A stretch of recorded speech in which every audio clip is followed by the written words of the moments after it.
Star Fox Adventures is an unusual and surprisingly divisive game. Released in 2002 for the GameCube, this title from Nintendo and Rare wasn't the Star Fox game many gamers expected from their next-gen lunchbox.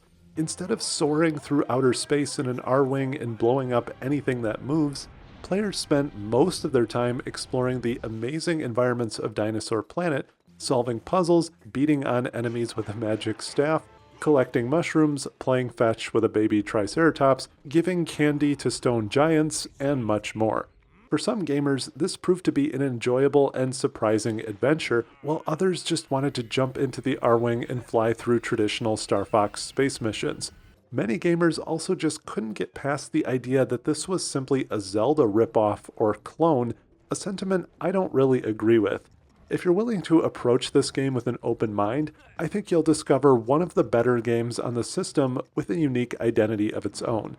So in this video, let's examine why Star Fox Adventures is not really a Zelda clone, even if it might appear so at first glance. As a quick side note, please remember to hit subscribe to support the growing channel for more retro and modern gaming analysis content. Now, I decided to make this video after my most successful video, GameCube Games Still Look Insane, seemed to generate a surprising volume of comments and support for Star Fox Adventures, which is featured in that video. I ended up replaying the entire game as part of that process after I became hooked again, and with Zelda Echoes of Wisdom releasing this week, I couldn't help but keep re-evaluating this age-old Zelda comparison. So growing up, I was a bit obsessed with Star Fox Adventures. Like many kids, I was interested in dinosaurs, outer space, sci-fi adventures, magic, and somehow Rare Studios managed to combine all of those into one epic adventure. In Star Fox Adventures, you spend your time exploring Dinosaur Planet and aiding various types of Celtic dinosaurs to help restore their homeworld. They became scared and are now hiding around the fortress, Which is quite literally breaking apart. You zoom between these fractured pieces in your R-Wing in search of spellstones and Krazoa spirits to restore the planetary energy and save the planet. The story is mostly nonsense, but the visual and audio presentation is beautiful, and the gameplay mostly holds up to that high standard. Star Fox Adventures is a stunning GameCube game, and the presentation really blew my mind as a kid. I talk about this more in the other video I mentioned. Now, at the time, some people referred to Star Fox Adventures as the best Zelda game on the system, both before and after The Wind Waker came out, depending on their opinion of that classic. It's sort of interesting that this title launched before any Zelda game hit the GameCube, which makes it one of the earliest of that genre or type of game on the system, or even that generation. Many gamers seemed strangely upset that this game borrows many elements from the Zelda franchise, even though so many games borrow from other games all the time. I can certainly understand being disappointed that it's not a traditional Star Fox game, of course, even though I personally think it's fine for franchises to span genres. However, I never fully understood the Zelda comparison and complaints, regardless of whether it's right or wrong to clone another game, because Adventures is really not as similar to Zelda as people make it out to be. I would argue the similarities are only surface deep. You see, Star Fox Adventures shares some similar mechanics and concepts with Zelda, but the actual world design and gameplay implementations are really quite a bit different. You also have to remember, there were really only two 3D Zelda games released at that point, Ocarina of Time and Majora's Mask. So I think it's easy in hindsight to label this as a Zelda clone, but in reality there was fairly minimal 3D Zelda content to use for reference at that point, and so we have to kind of frame this discussion in the context of that time period. So yes, the overall movement system and some gameplay mechanics are similar. You cannot manually jump. Fox auto-climbs and auto-jumps based on the world context.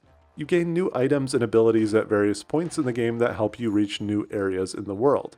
You have a basic inventory system of sorts, a currency system based around wallet sizes and breaking apart random world objects to find money, occasionally push blocks around, and of course solve plenty of puzzles, some of which are either literally or conceptually dungeons and temples. And of course, you have this cutscene.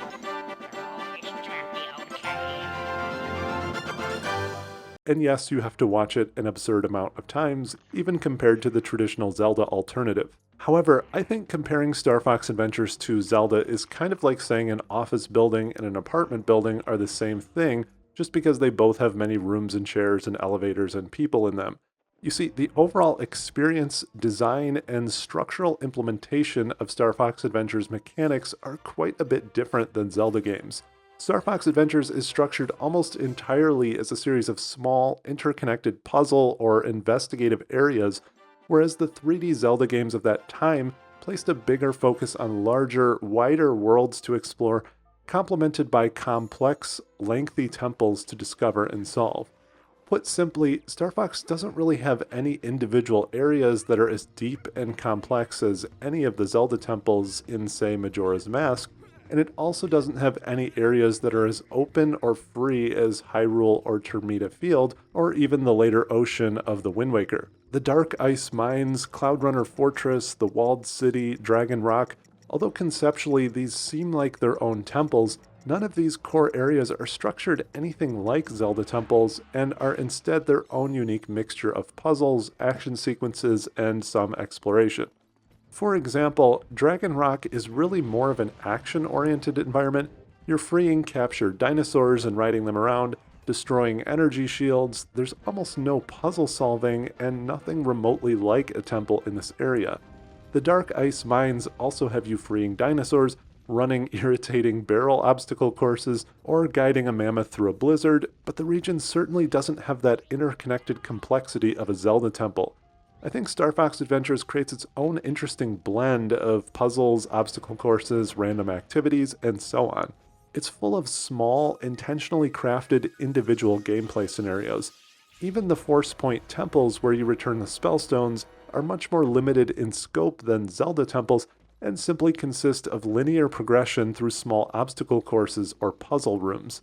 Zelda temples generally have some larger central goal. You solve smaller puzzles and revisit interconnected areas to better understand how pieces are connected to tie everything together and accomplish that goal. Star Fox also doesn't really have any form of an open world or wider landscape to explore like those found in A Link to the Past, Ocarina of Time, Majora's Mask, the three most recent Zelda games when Star Fox Adventures was released. Instead, the game consistently feeds you small, interconnected new areas with points of interest, challenges, and puzzles to make progress. The main hub area is technically Thorntail Hollow, which is much smaller than any Zelda overworld and basically serves as a branching point to other areas. There's little to discover or do here besides a few activities. In fact, most of the areas in Star Fox are relatively small, and that helps the game really amp up the visuals and details in those areas, sort of similar to how Metroid games achieved amazing graphics on GameCube through small interconnected areas. I think Zelda games differ quite a bit from Star Fox in terms of creating the feeling of exploring a unified world. The backtracking and transitions between areas feels more natural in most Zelda games than in Star Fox Adventures. Star Fox tends to transport you around to many different fragments of a not always seamless world, meaning you use various teleportation points, your R-Wing, a giant magic stone man, a cutscene, and so on. Star Fox sends you to various locations sort of loosely stitched together by various elements, whereas Zelda generally feels like a more organic, unified world that you can freely explore. This is actually a common thing for older, more retro games.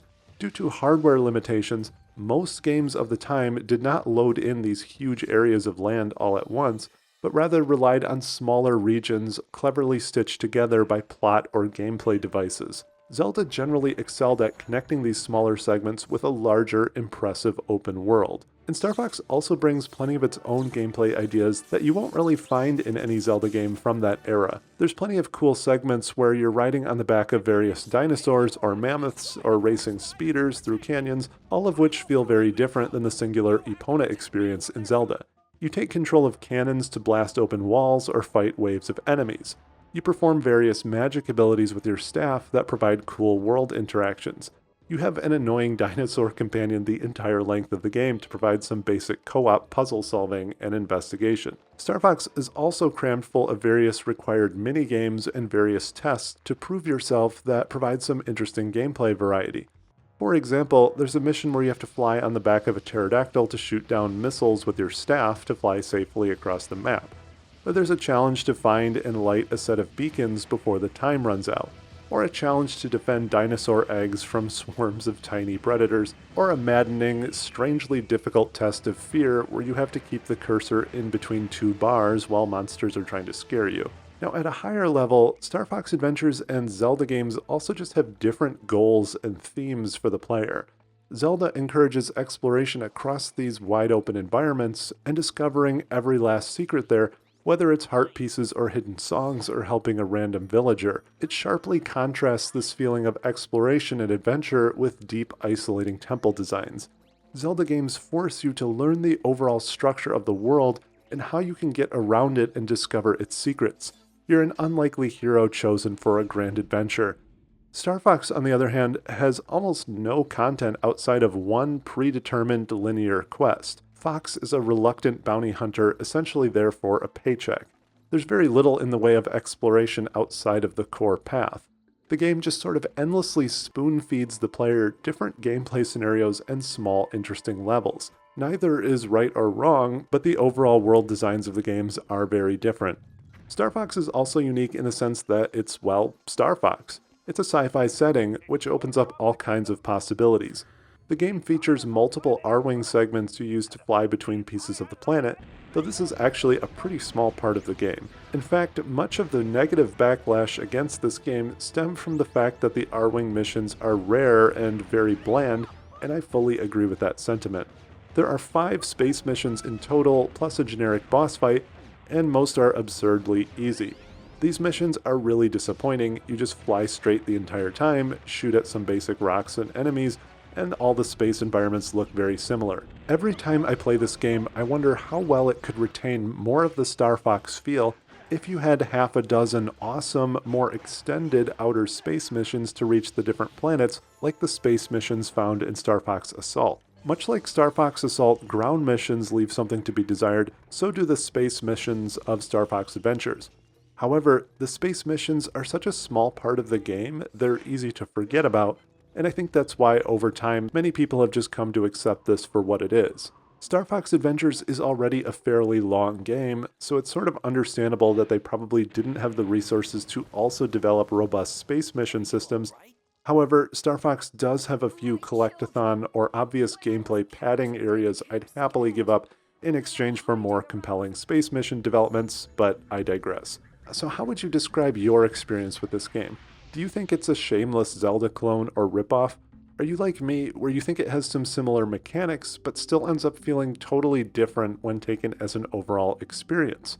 Are game clones inherently a bad thing, or just more of something that you already love? Leave a comment and let's discuss.